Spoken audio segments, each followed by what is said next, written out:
नमस्कार बच्चों, मैं नेहा सेन नवभारती परिवार में एक बार फिर आपका हार्दिक स्वागत करती हूँ और कहना चाहूँगी आपसे कि अगर आपने अब तक हमारे चैनल को सब्सक्राइब नहीं किया है तो प्लीज़ हमारे चैनल को सब्सक्राइब कीजिए और ताकि आने वाली वीडियोस आपको जल्द से जल्द मिल सके और अपडेट जो है हमारे चैनल की वो आप तक पहुँचती रहे। आज हम पढ़ने जा रहे हैं कक्षा 12 की पाठ्य पुस्तक सृजन का भाग 2। भाग 1 में हम कबीर दास जी के बारे में पढ़ चुके हैं, उनके दोहों को हम पढ़ चुके हैं। अब हम पढ़ने जा रहे हैं तुलसीदास जी के पदों को। ठीक है, तुलसीदास जी की नीति के जो पद थे उन्हें हम पढ़ने वाले हैं आज। तो उसको पढ़ने से पहले हमें क्या करना है, तुलसीदास जी का कवि परिचय पढ़ना है। तो चलिए तुलसीदास जी के बारे में चर्चा कर लेते हैं थोड़ी सी। तुलसीदास जी का जीवन परिचय पढ़िए।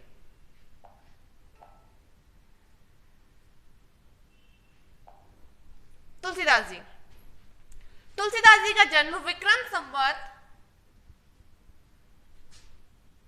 1589 को अर्थात सन 1532 को हुआ था। कहाँ हुआ था? उत्तर प्रदेश के बांदा जिले के राजापुर गांव में हुआ था। कहाँ हुआ था? उत्तर प्रदेश के बांदा जिले का राजापुर गांव जो है वहां इनका जन्म हुआ था। और कुछ विद्वान इनका जो जन्म स्थल है वो सोरोज को मानते हैं, जो कि वो भी उत्तर प्रदेश में ही है।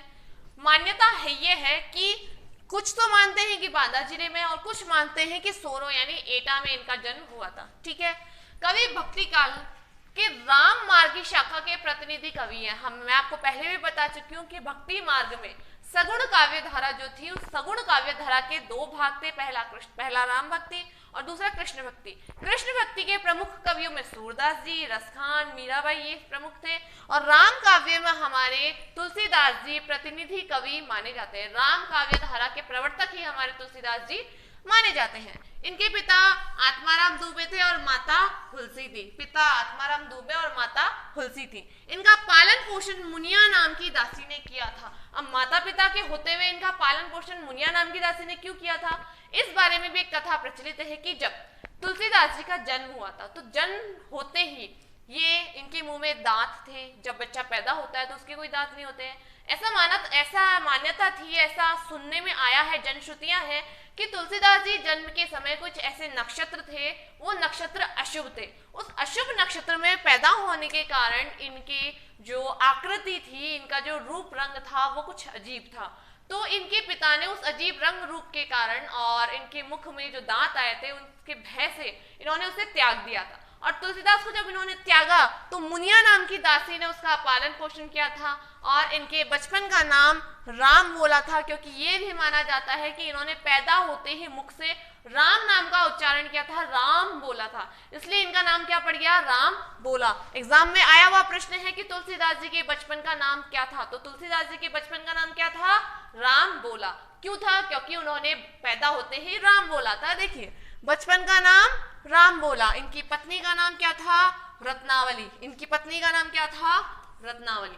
आध्यात्मिक गुरु कौन थे इनके? बाबा नरहरि दास। जब मुनिया नाम की दासी इनका पालन पोषण कर रही थी तो जब ये 12-13 साल के करीब हो गए थे तो नरहरि दास जी आए थे। उन्हें नरहरियानंद के नाम से भी जाना जाता है। तो नरहरि दास ने आकर इन्हें अपनाया और इन्हें अपने साथ लेकर गए और अपने साथ ले जाकर इन्हें राम काव्य का पूरा वर्णन बताया, अर्थात रामायण का, रामचरित जो रामायण थी उसकी पूरी कथा नरहरि दास जी ने तुलसीदास जी को सुनाई। इससे उन्हें राम के प्रति भक्ति उत्पन्न हुई और राम जी के बारे में वो कविताएं लिखना प्रारंभ उन्होंने किया। शिक्षा गुरु शेष सनातन जी महाराज, इन्हें शिक्षा कौन से गुरु से प्राप्त हुई, शेष सनातन जी महाराज से। फिर रामचरितमानस की रचना इन्होंने कब आरंभ की, संवत 1631 में इन्होंने इसकी रामचरितमानस की रचना प्रारंभ की। हनुमान की स्तुति में की गई रचना हनुमान बाहुक। अपनी अंत समय में तुलसीदास जी अपने अंत समय में बाहु पीड़ा से बहुत ज्यादा पीड़ित हो गए थे, यानी उनकी बाहों में इतनी पीड़ा होती थी कि वो उनसे सहन नहीं होती थी। तो उस पीड़ा से बचने के लिए उन्होंने हनुमान जी की आराधना प्रारंभ की और हनुमान बाहुक नामक एक रचना का उन्होंने निर्माण किया। तो हनुमान बाहुक की रचना उन्होंने कब की थी, हनुमान जी की स्तुति में उन्होंने वो रचना लिखी थी। निधन इनका संवत 1680 अर्थात सन 1623 में श्रावण शुक्ल सप्तमी को हो गया था। आगे इनकी रचनाओं के बारे में चर्चा करते हैं। आइए, हमारे हिंदी के जो आचार्य है रामचंद्र शुक्ल जी, उन्होंने इनकी जो प्रमाणित कृतियां मानी है वो 12 मानी है। कितनी मानी है? 12 उन्होंने इनकी प्रमाणित कृतियां मानी है, जिनमें रामचरितमानस सबसे मुख्य है। इनकी प्रसिद्धि का आधार क्या है? रामचरितमानस। प्रसिद्धि का आधार रामचरितमानस, ठीक है, महाकाव्य है।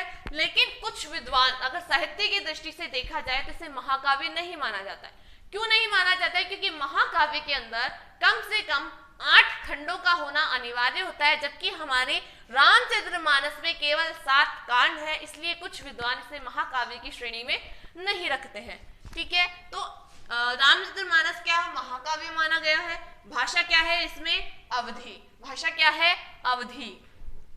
इसमें बड़ी की मात्रा आएगी, ये वाली, ये नहीं है, ठीक है। फिर इसका जो मुख्य छंद है वह चौपाई है। ये दोहा चौपाई शैली में लिखा गया है। कड़वक छंद जो है इन्होंने जायसे से लिया। कड़वक छंद क्या होता है? मतलब बीच में चेंज करके छंदों को लेना, वो कड़वक छंद कहलाता है। जैसे हमारे तुलसीदास जी ने क्या किया, दोहा फिर चौपाई ले ली, फिर दोहा ले लिया, फिर चौपाई ले ली। इसी प्रकार जायसे की जो पद्मावत है उसमें भी यही क्रम है।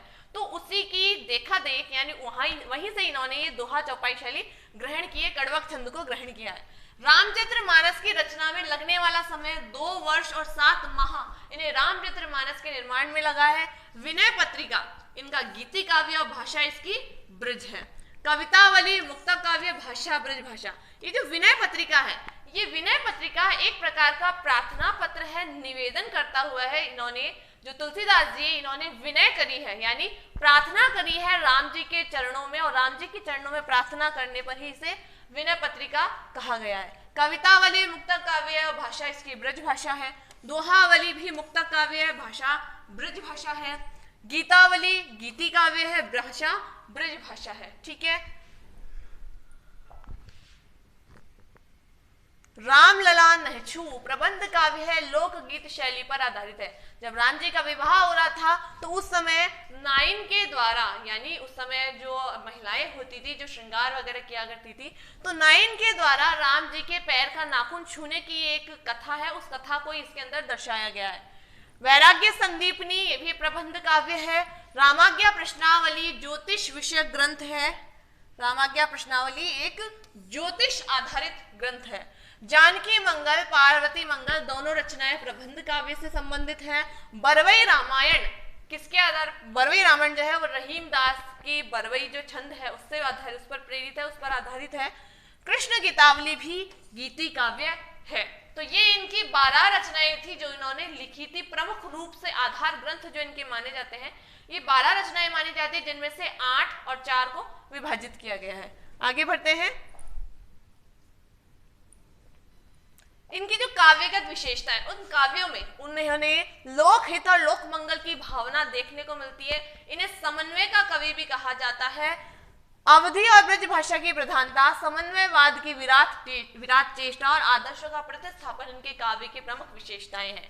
इनका उपनाम हिंदी का जातीय कवि ने कहा जाता है।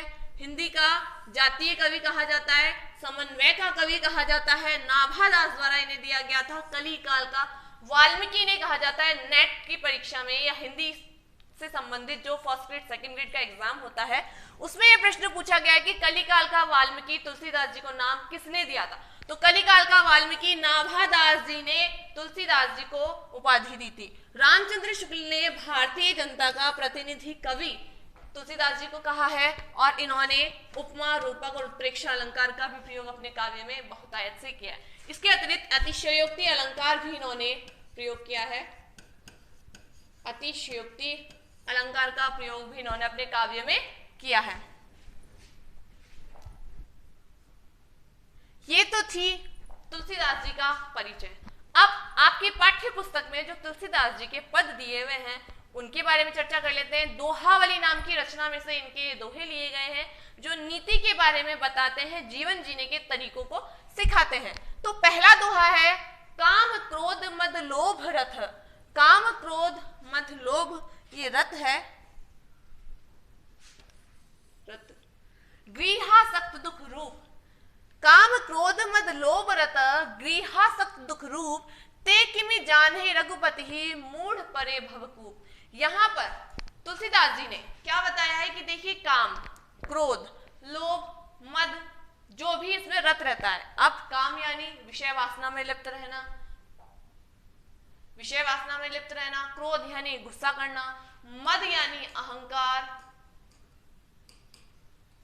मद यानी अहंकार, लोभ यानी लालच।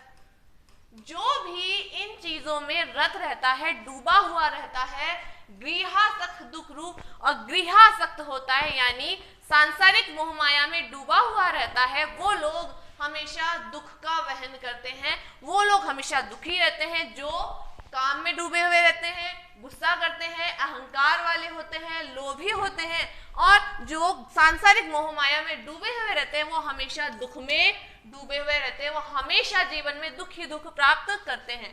ते कि भी जान ही रघुपति ही, वो क्या जानेंगे राम की महिमा को, राम नाम के महत्व को नहीं जानते हैं, और मूढ़ परे भवकूप, वो भव रूपी कुएं में, संसार रूपी सागर में डूब जाते हैं, अर्थात उनकी नैया डूब जाती है। जो लोग काम, क्रोध, लोभ, अहंकार में डूबे हुए रहते हैं, सांसारिक मोह माया में, सांसारिक बंधनों के चक्कर में पड़े हुए रहते हैं, वो दुख के भागी होते हैं। वो लोग श्री राम नाम की महिमा को नहीं जानते हैं और संसार रूपी कुएं में वो मूर्ख पड़े रहते हैं, उनकी मुक्ति नहीं होती है। यहाँ पर देखिए काम और क्रोध दोनों में एक ही वर्ण की क की आवृत्ति हो रही है, तो कौन सा अलंकार हो गया यहाँ? अनुप्रास अलंकार।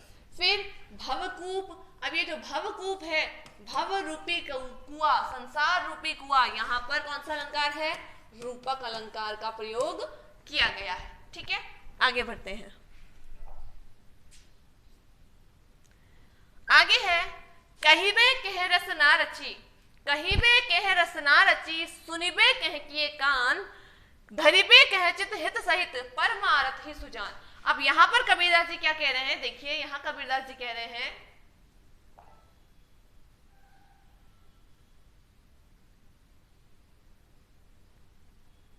यहाँ पर कबीरदास जी कह रहे हैं कि कहने के लिए हमें क्या दी? रसना अर्थात जीभ दी।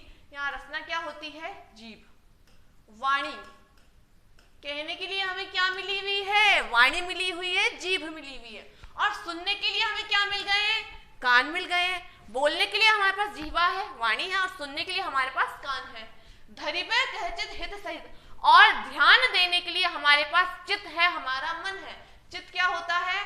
मन, हृदय। कि सुनने के लिए कान है, बोलने के लिए वाणी है, और धरने के लिए यानी ध्यान रखने के लिए हमारे पास क्या है?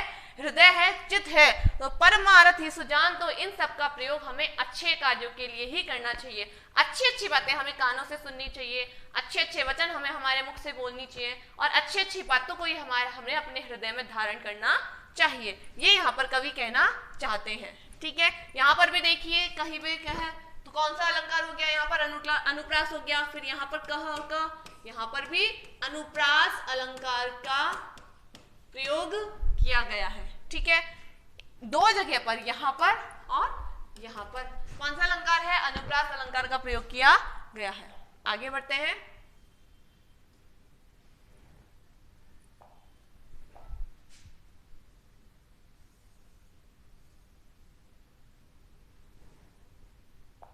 आगे है तुलसी भलो सुसंगते, तुलसी भलो सुसंगते, पोच कुसंगति सोई, नाउ किन्नर तीर असी, लोह बिलो कहू लोई।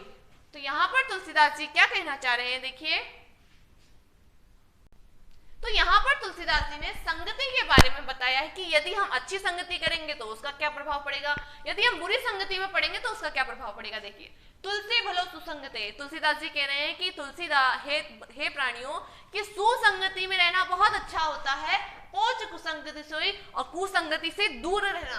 पोच यानी दूर रहना, कुसंगति से दूर रहना अच्छा होता है, और अच्छी संगति के पास रहना अच्छा होता है। जैसे नाव किन्नरी तीर असी, अब नाव यानी नाव, नाव यानी नाव। किन्नरी एक वीणा होती है, तीर आप जानते हैं, और असी तलवार। जिस प्रकार जो लोहा धातु होती है, इस लोहा धातु से यदि नाव और किन्नरी वीणा बनाई जाती है तो वो बहुत अच्छी ध्वनि देते हैं, लोगों के मन को मुग्ध करने वाले होते हैं और आकर्षक होते हैं, सहायता करने वाले होते हैं। लेकिन यदि उसी लोहे का प्रयोग तीर और तलवार बनाने में किया जाता है तो प्राण घातक होते हैं, दूसरों के प्राण लेने के लिए वो काम में लिए जाते हैं, यानी हानि पहुंचाने वो काम में लिए जाते हैं, तो उसके दुष्परिणाम होते हैं।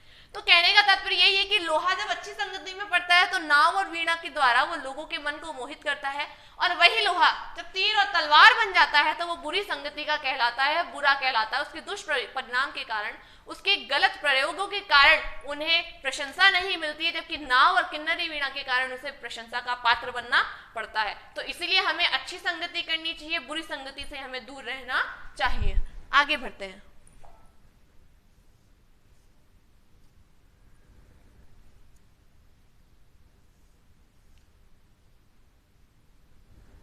आगे है राम कृपा तुलसी सुलभ।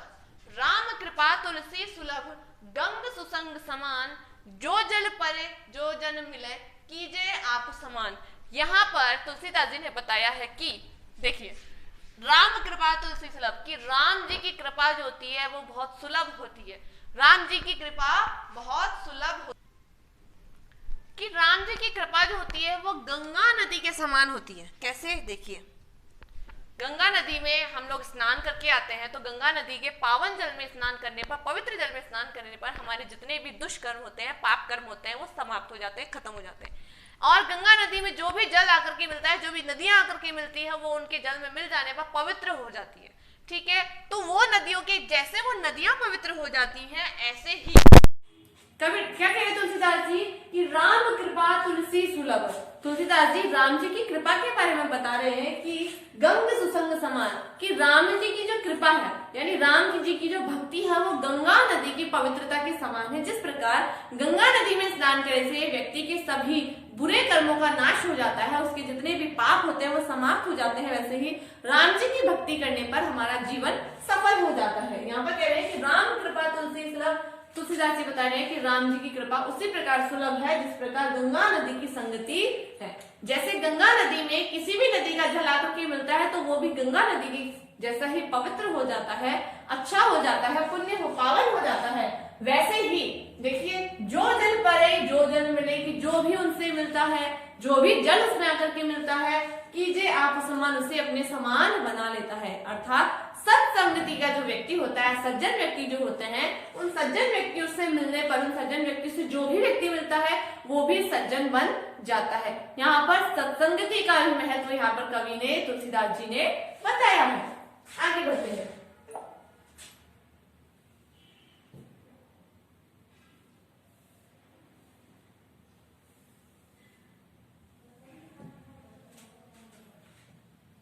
आगे है तुलसी या संसार में भांति भांति के लोग, सबसो हिलमिल चलिए नदी नाव संयोग। अब यहाँ पर तुलसीदास जी ने बताया है कि तुलसी या इस संसार में तरह तरह के लोग होते हैं, कुछ अच्छे होते हैं, कुछ बुरे होते हैं, कुछ लंबे होते हैं, कुछ ठिंगने होते हैं, यानी बहुत प्रकार के लोग इस संसार में हैं। तो भांति भांति के इस संसार में लोग आपको मिलेंगे। सबसो हिलमिल चलिए, हमें सबसे हिल मिलकर रहना चाहिए, सबसे मिलकर रहना चाहिए, सबसे सहयोग के साथ में रहना चाहिए। नदी नाव संयोग, जिस प्रकार नदी और नाव के संयोग से ही हम नदी को पार कर सकते हैं, एक किनारे से दूसरे किनारे पर पहुंच सकते हैं, वैसे ही हम यदि सब हिल मिलकर रहेंगे, एक साथ सहयोग करके रहेंगे, तो हम इस संसार रूपी कुएं को, संसार रूपी सागर को पार कर सकते हैं। तुलसी या संसार में भांति भांति के लोग, हे तुलसीदास, इस संसार में विभिन्न प्रकार के लोग रहते हैं, विभिन्न प्रकार के लोग आपको मिलेंगे। सबसो हिलमिल चलिए, हमें सबसे हिल मिलकर रहना चाहिए, मिलजुल कर रहना चाहिए। जिस प्रकार नदी और नाव के सहयोग से हम एक किनारे से दूसरे किनारे पर पहुंच जाते हैं, ऐसे ही हमें संसार से भी मुक्ति मिल जाती है। आगे बढ़ते हैं।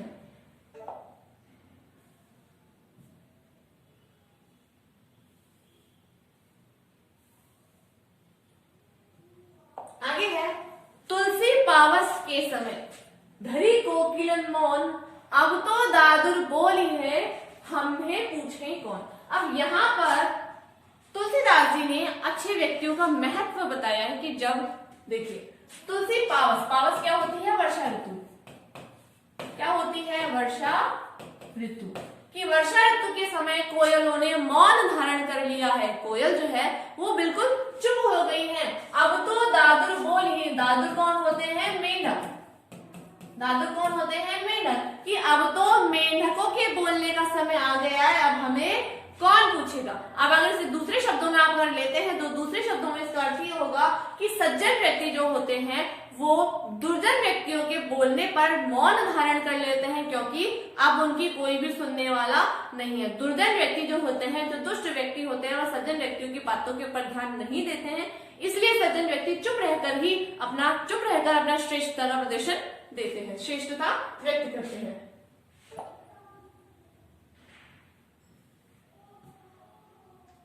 अब है, देखिए, अब है तुलसी असमय के सखा। तुलसी असमय के सखा, धीरज धर्म विवेक, साहित्य साहस सत्यव्रत, राम भरोसो एक। अब तुलसीदास जी ने जब विपत्ति आती है या हम बुरी स्थिति में फंस जाते हैं, तो ऐसी परिस्थिति में हमारे कौन कौन सहायक होते हैं, हमारे कौन कौन से मित्र होते हैं, उनके बारे में बताया है कि तुलसी असमय के सखा। की असमय के सखा कौन कौन होते हैं? देखिए, धीरज यानी धैर्य। विपत्ति के समय अगर हम जितना धैर्य धारण करेंगे उतना हमारे लिए बहुत अच्छा साबित होता है। धर्म, हमें अपना धर्म नहीं छोड़ना चाहिए, चाहे विपत्ति कैसे भी हो, और हमेशा विवेक से कार्य लेना चाहिए, अपनी तर्क क्षमता का ध्यान रखना चाहिए, उसे ध्यान रखना चाहिए। ठीक है, विवेक से अपने दिमाग को, अपने सही गलत के निर्णय को किस प्रकार से हमें उपयोग में लेना है उसका ध्यान रखना चाहिए। साहित्य यानी साहित्य, साहित्य यानी साहित्य, साहस यानी पराक्रम, और सत्यव्रत यानी सत्य को बोलना, हमेशा सत्य के नियम का पालन करना। राम भरोसो एक, सब कुछ राम जी के भरोसे छोड़ देना चाहिए, एकमात्र राम का भरोसा करना चाहिए। और असमय में यानी बुरे समय में हमें धीरज, धर्म, विवेक और साहित्य, साहस और सत्यव्रत का पालन करना चाहिए, और सबका भरोसा राम जी के ऊपर रहना चाहिए। आपके जीवन में जो भी विपत्ति होगी वो सब दूर हो जाएगी।